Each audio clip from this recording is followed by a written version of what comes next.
A couple of other things that I'd like to share with you is not only about Humanae Vitae, but and how it really called into question much of what was being done at that time. But in the pro-life movement, you and I have to be prophetic. Now, some of the things it means we got to do, and how nice the prayer cards were available to us today. You've got to pray every day. And by that, I mean you've got to pray the rosary. You've got to get on your knees and ask God to bring an end to this. And also, Eucharistic adoration. You know, in order for us to seek the strength to be able to witness, you've got to entrust your life to God. You've got to be willing to let God use your life as an instrument. We know how important human life is, the originality of every human being. We know that they come into the world filled with potential, that they have a supernatural destination, which is with God. God calls them to converse from the moment of their conception. But then you and I, if we're going to proclaim those truths, we not only have to pray, but we've got to be willing to witness. You know what's tough is when you're with family, and someone will say, well, I think abortion is a personal matter. Boy, it's a showstopper, isn't it?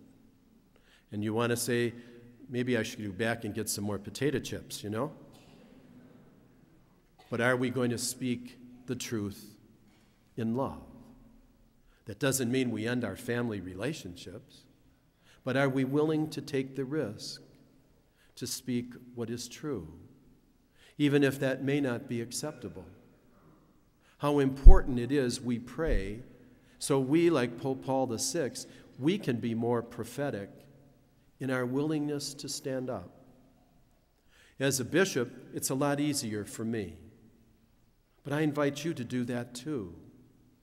You know, there are opportunities all during Lent to pray outside of abortion clinics. Last week, I went to Mayo Clinic, the Methodist hospital, and with a group there, we prayed.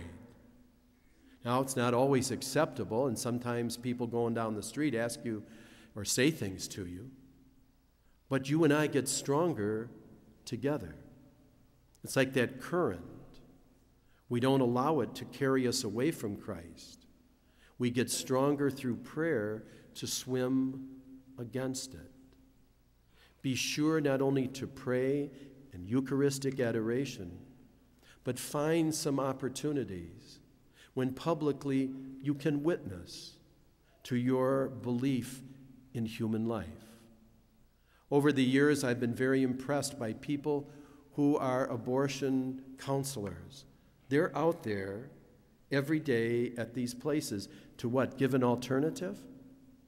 Who stand in the rain and in the snow and will go ahead and come up to someone who is headed into that clinic or that abortion place and will say, will you talk with me?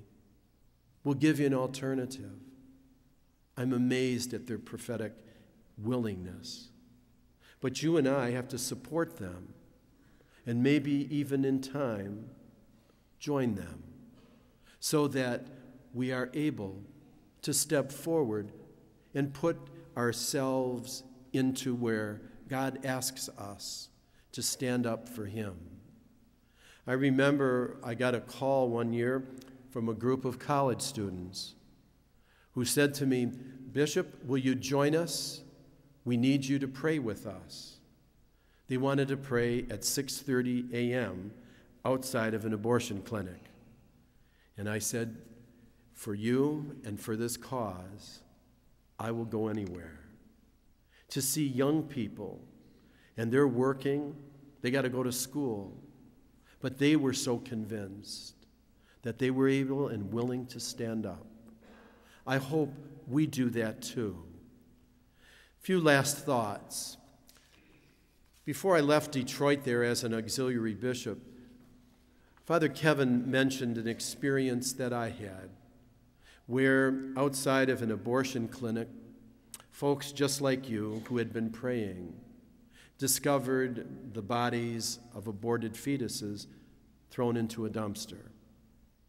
They called me and said, what do we do? Well, the first thing I said, be sure and pray. You've got to bring grace and light. And then I said, talk to a Catholic funeral director so that those bodies are treated with respect. It's not a clump of cells. It's a human being. And what was so touching about it is not only did a funeral director come and do all that and prepared the bodies and put them in a beautiful little casket, but then we had a funeral for them. And one of the things I'll always remember was after the funeral, we went to the cemetery. And as the interment was about ready to begin, it was a Saturday afternoon. And you know the sirens that are tested for not only tornadoes, but for emergencies?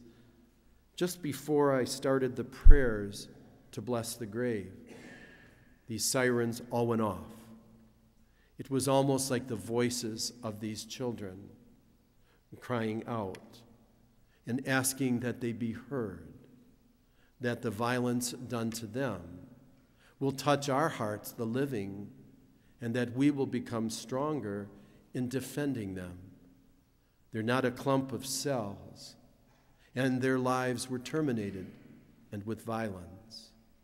Well, after I finished the prayers, I kind of thought in my heart, the Lord, I know, has brought healing to these babies and has brought an end to their violence.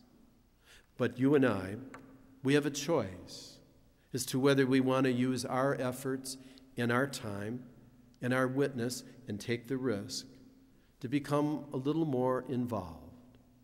At a minimum, our prayer, but perhaps more in our conversations and allowing others to know we are pro-life and the reasons why we defend human life. And just as that funeral, we don't allow any human being, the unborn child to the oldest person, to go without dignity in this world and on the journey to God.